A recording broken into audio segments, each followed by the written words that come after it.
Karimnagar municipal కార్పొరేషన్లో ACB అధికారులు వరుసగా 2 రోజులు సోదాలు నిర్వహించారు.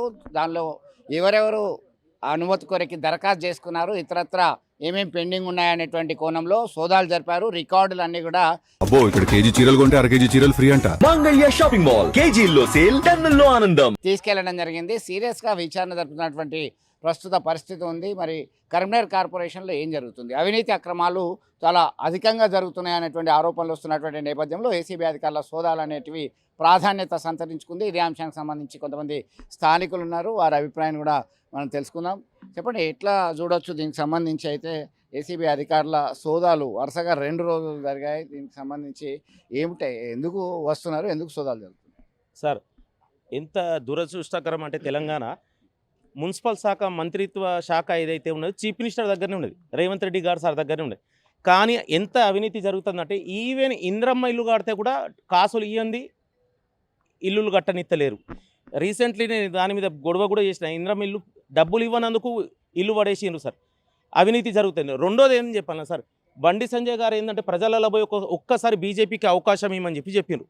ప్రజలు నమ్మి కేంద్ర మంత్రి బండి సంజయ్ గారు సోదాలు ఎందుకు జరుగుతున్నాయి?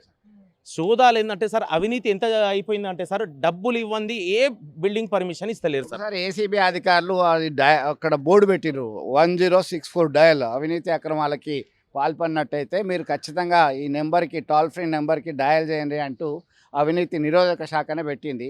అయితే అయినా కానీ లంచాలు నడుస్తూనే ఉన్నాయి. 100% లంచాలు నడుస్తారు సార్. సార్, ఎవరైతే ఎడ్యుకేటెడ్ ఉంటారో వాళ్ళు పాపం ఆ నంబర్కు డైల్ చేసి ఏదైనా ఇన్ఫర్మేషన్ ఇస్తారు. కానీ ఇల్లిటరేట్ ఎవరైతే ఉన్నారో, సామాన్యమైన ప్రజలు ఏవైతే ఉన్నారో వాళ్ళంతా ధైర్యం చేయరు సార్. వాళ్ళు ఏంటంటే డబ్బులు ఇవ్వండి, ఏ ఒక్క పర్మిషన్ కరీంనగర్లో దొరుకుతుందంటే మీరు ఎవరికైనా ప్రజలకు అడగచ్చు. ఇప్పటివరకు ఎన్ని పర్మిషన్లు ఇచ్చిండ్రో డబ్బులు తీసుకొని. ఇంకోసారి డబ్బులు ఎట్లా తీసుకుంటారంటే నాయకుల ద్వారా, కానీ సామాన్యమైన ప్రజలు వస్తే వాళ్ళ దగ్గర డబ్బులు తీసుకోరు సార్. ఇంజనీర్ ద్వారా, అది కూడా కరీంనగర్లో ఉన్న అప్రూవ్డ్ ఇంజనీర్లలో ఇద్దరు ముగ్గురే పోతేనే ఆ టౌన్ ప్లానింగ్ వాళ్ళు ఏంటంటే వరంగల్ నుంచి వచ్చే ఆఫీసర్లు ఉన్నారు. వాళ్ళు అది ఉన్నతాధికారులు ఎవరైతే ఉన్నారో డీసీపీ కానీ ఏసీపీ కానీ అసలు డబ్బులు ఇవ్వండి, అసలు ఏ ఒక్క పర్మిషన్ ఇస్తలేరు సార్. ఇది మాత్రం నేను బల్లగుద్ది చెప్తున్నా సార్. ఏంటంటే ఇప్పుడు ప్రజలు పైసలు ఇస్తే డైరెక్ట్ పైసలు తీసుకుంటలేరు. మధ్యవర్తి ఎవరైనా వాళ్ళ పరిచయం ఉన్న వ్యక్తి వస్తేనే డబ్బులు తీసుకొని పర్మిషన్ ఇస్తారు సార్. కాబట్టి ఇన్ని రోజులు వాళ్ళు ట్రాప్ కాలే. ఎంత చెప్పినా కూడా గ్రేట్ అనాలి. ఏసీబీ వాళ్ళు ఫైళ్ళు తీసుకుపోయినరు. సోదాలలో ఖచ్చితంగా ఏదో ఒక కుంభకోణం, వీళ్ళు చేసే కుంభకోణాలు బయటపడతాయని చెప్పి ఆశిస్తున్నాం. వీళ్ళ మీద కఠినమైన చర్యలు తీసుకోవాలని చెప్పి మీ ఛానల్ ద్వారా మేము ఏసీబీ అధికారులకు రిక్వెస్ట్ చేస్తున్నాం సార్. ఖచ్చితంగా అవినీతి అక్రమాలు చోటు చేసుకుంటాయి. కొంతమంది తమకి నమ్మకమైనటువంటి వ్యక్తుల ద్వారానే డబ్బులు యథేచ్ఛగా నీళ్ళలా ప్రవహిస్తున్నాయని చెప్పి చెప్తున్నటువంటి పరిస్థితి ఏంటి, ఎట్లా చూడవచ్చు? దీనికి సంబంధించి అయితే అవినీతి అక్రమాలు చాలా జరుగుతున్నాయి. దానిలో భాగంగానే ఏసీబీ అధికారులు సోదాలు నిర్వహిస్తున్నారు అంటున్నారు. సాక్షాత్తు ఐఏఎస్ ఆఫీసర్ దీనికి మున్సిపల్ కమిషనర్గా ఉన్నాడు. మున్సిపల్ కమిషనర్గా ఉన్న పరిస్థితుల్లో ఇంత పెద్ద ఎత్తున ప్రజల నుండి తీవ్రమైనటువంటి వ్యతిరేకత వస్తున్నది. ఈ పాలన మీద అనేక రూపాల్లో లంచాల రూపంలో కనిపిస్తుందని చెప్పి బాహాటంగానే కరీంనగర్ వ్యాప్తంగానే ఒక చర్చ జరుగుతున్నది. ఈ చర్చ జరగడానికి ప్రధాన కారణం ఏమిటంటే ఏ ఫైలు కూడా డబ్బులు ఇవ్వని కదట్లే, అది బహిరంగ రహస్యం. వీళ్ళు ఏం చేస్తున్నారంటే ప్రైవేటు ప్లానింగ్ ఆఫీసర్లు ఎవరైతే ఉన్నారో వాళ్ళ ద్వారానే డబ్బులు తీసుకుంటున్నటువంటి పరిస్థితి కనిపిస్తూ ఉంది. వాళ్ళే ఈ ఫైల్కి ఇంత అని చెప్పేసి తీసుకుంటూ అధికారులకు ముట్ట చెప్తున్నాం అని చెప్పేసి వాళ్ళే నిర్మోహమాటని చెప్తున్నారు. మాకు వచ్చేది ఇంత మీ ద్వారా, కానీ మేము ఇచ్చేది ఇంత అని చెప్పుకునే పరిస్థితి కూడా వస్తున్నది. ఇది మరి బాధితులే చాలా కాలం క్రితం ఇక్కడికి వచ్చినటువంటి పరిస్థితిని మనం చూసినాం. ఒక అల్కాపూరి కాలనీలో ఒక రిటైర్డ్ గౌట్ ప్రిన్సిపల్ నా జాగాను మొత్తం రోడ్డేసిన్లు నాది పర్సూ చేయండి అని చెప్పేసి మంత్రి దగ్గర వేయండు, తను కూడా చెప్పిండు. కలెక్టర్ దగ్గర వేయండు, తను కూడా చెప్పిండు. ఇక్కడికి కూడా వచ్చిండు. అయినా ఆ సమస్య 2 సంవత్సరాల నుంచి నేటికి కూడా పరిష్కారం కాలేదు అని అంటే ఇక్కడ ఎంత పెద్ద ఎత్తున అవినీతి జరుగుతుందో మనం అర్థం చేసుకోవచ్చు. అయితే ఇప్పటికైనా ఏసీబీ అధికారులు మేల్కొని 2 రోజుల పాటు తనిఖీలు నిర్వహించడం నిజంగా ముదావహం. ఇలాంటి చర్యలు భవిష్యత్తులో ఉండాలని చెప్పేసి మేము కోరుకుంటున్నాం.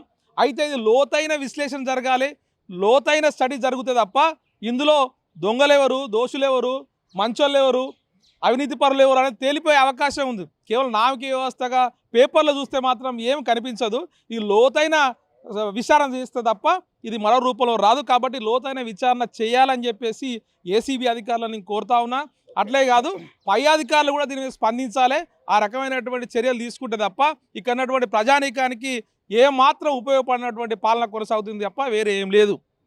మొత్తం మీద సిపిఎం జిల్లా కార్యదర్శి వాసు చెప్తున్నారు, ఖచ్చితంగా లోతైన విచారణ జరపాల్సిందే. ఐఏఎస్ ఆఫీసర్ దీని కమిషనర్గా ఉన్నప్పటికీ ఇంత అవినీతి అక్రమాలు జరుగుతున్నాయని చెప్పేసి విరుచుకుపడుతున్నటువంటి పరిస్థితి. మీరేం చెప్తారు? అంటే కౌన్సిల్ ఏర్పడి 6-7 నెలలు అవుతుంది, మీకు తెలుసు. ఈ 6-7 నెలలనే ఏసీబీ రైడ్ అయింది. అంటే బండి సంజయ్ గారు ఫస్ట్ ఈ కౌన్సిల్ ఏర్పడంగానే నా నమ్మకం మీద మా బీజేపీని గెలిపించండి అని చెప్పారు. బ్రహ్మాండంగా వాళ్ళకు మేయర్ కట్టబెట్టారు. బండి సంజయ్ గారు టౌన్ ప్లానింగ్ అధికారులతో ఫస్ట్ మీటింగ్ అయింది. టౌన్ ప్లానింగ్ అధికారులతో DCP, ACP, town planning super అందరూ టౌన్ ప్లానింగ్ అధికారులు కూర్చోబెట్టారు. కూర్చోబెట్టి ఒకటే మాట అన్నారు, పేదవాడు ఎవరు కూడా ఇల్లు కట్టుకుంటే ఇబ్బంది పెట్టద్దు, గరీబోలను ఎవరిని ప్రజలను ఇబ్బంది పెట్టద్దు, వాళ్ళను కట్టుకొనియండి ఇల్లు. అగ్గచ్చ మీకు ప్రాబ్లం అయితే ప్రజలు హింసించద్దు, మీరు ఖచ్చితంగా మీరు ఇలాంటి పైసలు సంపాదించాలనుకుంటే మీరు కరీంనగర్ విడిచిపెట్టి వెళ్ళిపోండి అని చెప్పడం జరిగిందని పేపర్లో కూడా రావడం జరిగింది. నేను బండి సంజయ్ గారికి ఒకటే రిక్వెస్ట్ చేస్తున్నా, వారి చిత్తశుద్ధిని చాటుకోవాలి. ఇక్కడ సమయం వచ్చింది. ఈరోజు బ్రహ్మాండమైన విజయం ఇచ్చారు, ఆయన ముఖం చూసే గెలిపించారు. కాబట్టి ఈరోజు దాదాపు 60 మంది కార్పొరేటర్లు దాదాపు చాలామంది డబ్బులు పెట్టి గెలిచామని చెప్పి పైసలు వెళ్తలే అని చెప్పి 6 నెలలకే కింద మీద 66 మంది కార్పొరేటర్లలో చాలా మంది, కొత్త ఊళ్ళో 42 మంది ఉన్నారు. ఇల్లు ఏడ కడుతున్నారు, ముగ్గేడ పోతున్నారు, పునాది ఏడ ఇస్తానని మొదలు పెడతానట. నిజమేనా? నిజమే, 100% మీరు చెప్పింది మీకు తెలిసింది కూడా నిజమే. కొత్తగా గెలిచిన కార్పొరేటర్లు కానీ కొంతమంది పాత కార్పొరేటర్లు కానివ్వండి, ఎవరైనా ఇల్లు కట్టుకుంటే ఇంద్రమ్మ ఇల్లు కూడా పైసలు ఇచ్చి పెట్టడం లేదు. ఇంద్రమ్మ ఇల్లుకి సెట్ బ్యాక్ అట, నాకు అది అర్థమైతే లేదు. ఇంద్రమ్మకి సెట్ అతనే గరీబోడు 60 గజాలు 70 గజాలు ఉన్న ఇంటికి సెట్ బ్యాక్ అట. కొంతమంది జవాన్ల పని నేను ఇప్పటివరకు చూసింది ఏంటంటే పొద్దున్న లేచి మోరీ దీపించడం, అటెండెన్స్ వేయించడం. కానీ కొంతమంది జవాన్లు ఏం చేస్తున్నారో తెలుసా సార్ మీకు? జవాన్లు ఏంటంటే వాడాలు తిరిగి ఎవడిల్లు కడతానో చూసి రావాలి. చూసి పోయి కార్పొరేటర్తో మాట్లాడుకోపో, ఆయనతో 5 సంవత్సరాలు ఉంటాడు, గొడవలు పెట్టుకోవాలి ఎందుకు, ఆయన కొంచెం రుణమో పనమో ఏదో ఇచ్చేసి రాపో అని చెప్పి ఇంకా రిక్వెస్ట్ చేస్తున్నాను. కానీ నేనేమంటానంటే రాజకీయం అనేది సేవా దృక్పథంతో రావాల్సిన ఈరోజు కొంతమంది డబ్బులు పెట్టి లక్షలు కోట్లు పెట్టి ఈరోజు వచ్చి వాళ్ళకి ఎవరు కాలు మొక్కలే రండి మీరు రాజకీయంలో మీరు లేకుండా మేము చచ్చిపోతాం, వాళ్ళ రాజకీయ స్వార్థం కోసం డబ్బులు సంపాదించడం వచ్చి 20-30 లక్షలు 40-50 లక్షలు బలవంతంగా పైసలు పెట్టి మద్యం తాగించి గెలిచి ఈరోజు పైసలు వెళ్ళక అటు ఇటు చూసి ఇల్లు కట్టేటోళ్ళు పరిశాన్ చేసుడు, కాంట్రాక్టర్ల దగ్గర 5% కమిషన్ ఇస్తావా 4% కమిషన్ ఇస్తావా అని కూడా నేను వినడం జరిగింది. కాబట్టి ఈ విధంగా డబ్బులు సంపాదించడానికి వచ్చి కరీంనగర్ ప్రజలను హింసిస్తున్నారు. ఏసీబీ సోదాలు ఖచ్చితంగా శుభ పరిణామం. కానీ ఏంటంటే మాకు దీని మీద లోతైన విచారణ జరిగి వాళ్ళ మీద చర్యలు తీసుకోవాలి. ఇప్పుడు మీరు చూసుకుంటే అధికారుల ఫోన్పే గూగుల్ పేలు కూడా మీరు చూడొచ్చు. భర్త ఉంటే భార్య అకౌంట్ కొట్టించారు, భార్య ఉంటే భర్త అకౌంట్ కొట్టించారు అధికారులు. మరి ముఖ్యంగా చూసుకుంటే గతంలో పనిచేసిన అధికారులు, ప్రస్తుతం పనిచేసిన అధికారులు అయితే డైరెక్ట్ అకౌంట్లో తీసుకోకుండా వాళ్ళ కింద పనిచేసిన చైన్మెన్స్ కానీ ఇతరులు కూడా కానీ వాళ్ళ బంధువుల అకౌంట్లో కొట్టించడం జరిగింది. లోతుగా గచ్చ ఏసీబీ వారు విచారణ చేస్తే ఖచ్చితంగా చాలామంది జైలుకు వెళ్ళడం తథ్యం. కాబట్టి ఏసీబీ అధికారులు వీటి మీద లోతైన విశ్లేషించి విచారణ చేసి దోషులను కఠినంగా శిక్షించాలని కోరుకుంటున్నాను. సో మొత్తానికి కొత్తగా ఇల్లు నిర్మిద్దామంటే వాళ్ళని భయభ్రాంతులను చేయడము, జవాన్లను పంపించడం అనేది చాలా సహజంగా జరుగుతుంది. దీనిపైన లోతైన విశ్లేషణ జరగాలి అని చెప్పి కాంగ్రెస్ అధికార ప్రతినిధి అర్బన్ కాంగ్రెస్ కమిటీకి సంబంధించిన మీరు చెప్తున్నటువంటి పరిస్థితి. ఒకసారి మీ పేరేంటి, మీరేంది? నలుగునూరు గ్రామం 8 డివిజను. నా పేరు తమ్మనమేని లక్ష్మయ్య. నాకు సర్వే నెంబర్ 55లో పట్ట భూమి 19 గుంటలు ఉన్నది, మా భార్య పంట ఉన్నది. దానిలో అక్రమంగా లేఅవుట్ పర్మిషన్ లేకుండా ప్లాటింగ్ చేసారు. ప్లాటింగ్ చేస్తే నేను జూన్ 8లో ప్రజావాణిలు ఇచ్చిన కలెక్టర్ గారికి, మున్సిపాల్ ఇచ్చిన. జూలై 20న మళ్ళీ కలెక్టర్ గారికి ఇచ్చిన. కలెక్టర్ గారు మున్సిపల్ వీళ్ళకు టౌన్ ప్లానింగ్ వాళ్ళకి ఇచ్చారు. ఆ గోడలు తీసేసి ప్లాటింగ్ తీసేయమని. ఏ పని చేస్తలేరు వరకు, దాన్ని ఏం చేయలే నన్ను పట్టించుకుంటలేరు. వాళ్ళకు నోటీసులు ఇస్తా అన్నారు, ఇస్తలేరు. ఏది చేస్తలేరు, అట్నే ఉంచారు. నా అక్రమంగా నా దానిలో ప్లాటింగ్ చేశారు. రియల్ మీ అనుమతి లేదా? మీరు అమ్మలేదా? నేను పోయిన ఆడికి పోతే నా దానిలో ఎందుకు ప్లాటింగ్ చేస్తారని పోతే నన్ను కొట్టి గాయపరిచి నా మీదనే ఒక లేడీతోటి అక్రమంగా కేసు పెట్టించారు. పోలీస్ కంప్లైంట్ ఇచ్చారా మీరు? పోలీస్ కంప్లైంట్ ఇస్తే వాళ్ళు నాది చేయలే కేసు. ఈ అక్రమ కేసు నా మీద పెట్టించారు. ఒక లేడీ మీద ఉన్నాయి, అన్నీ ఉన్నాయి డాక్యుమెంట్. నిన్న ఏసీబీ గారిని కలిసిన పోయి ఏసీబీ వాళ్ళకి పోయి కలిసిన. కలిస్తే నీకు న్యాయం చేస్తామని జిరాక్స్లు అన్ని అప్పచెప్తే నేను ఎంక్వైరీ చేస్తా న్యాయం చేస్తాం అన్నారు. ప్లాటింగ్ తొలగించి నా భూమి నాకు అక్రమంగా ప్లాటింగ్ చేసిన భూమి నాది నాకు ఇవ్వాలి. దీనిలో ఒక కానిస్టేబుల్ గోలి తమ్మనమేని కొమరయ్య కానిస్టేబుల్, గోలి రామరెడ్డి, గుండవరం రామారావు, గోపగాన్ తిరుపతి, వేలెంక తిరుపతి వీళ్ళందరూ ఎవరు? వీళ్ళంతా వేలెంక తిరుపతి బినామీలు.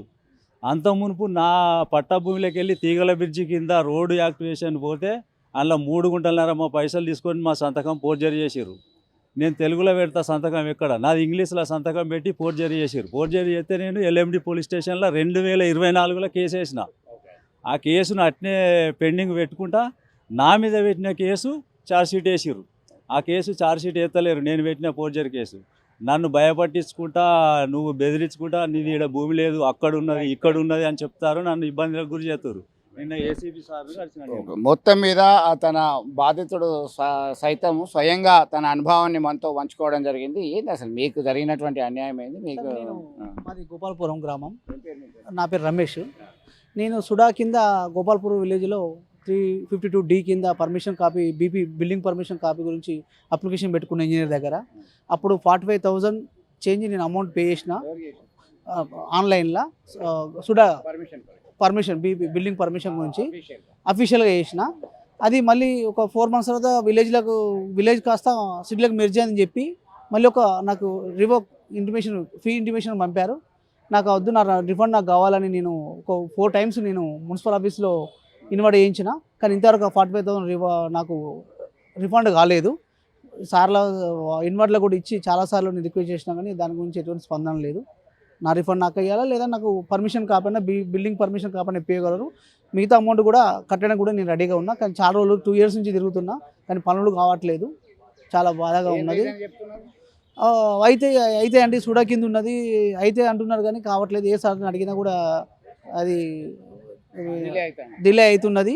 దాని మన ఎక్స్పెక్టేషన్ ఏమంటున్నారో నేను నిజాయితీగా వచ్చి అడుగుతున్నా కానీ ఎవరు స్పందించట్లేదు. మొత్తం మీద ఇటీవల కాలంలో గోపాల్పూర్ విలేజ్ని కరీంనగర్ కార్పొరేషన్లో మెర్జ్ చేయడం జరిగింది. సర్వే నెంబర్ 350-52 సంబంధించి వీరు స్వయంగా బుర్ల శ్రీనివాస్ సైతం దరఖాస్తు చేసుకున్నారు. గతంలో రమేష్ చేసుకున్నప్పటికీ పర్మిషన్ వస్తలేదు. మిగతా అమౌంట్ నేను పే చేయడానికి సిద్ధంగా ఉన్నా, నాకు అనుమతి వస్తలేదు. నేను కట్టినటువంటి అమౌంట్ నాకు రిటర్న్ ఇవ్వండి అని చెప్పి కోరుతున్నటువంటి పరిస్థితి. ఇదే ఇక్కడ తాజా అప్డేట్స్.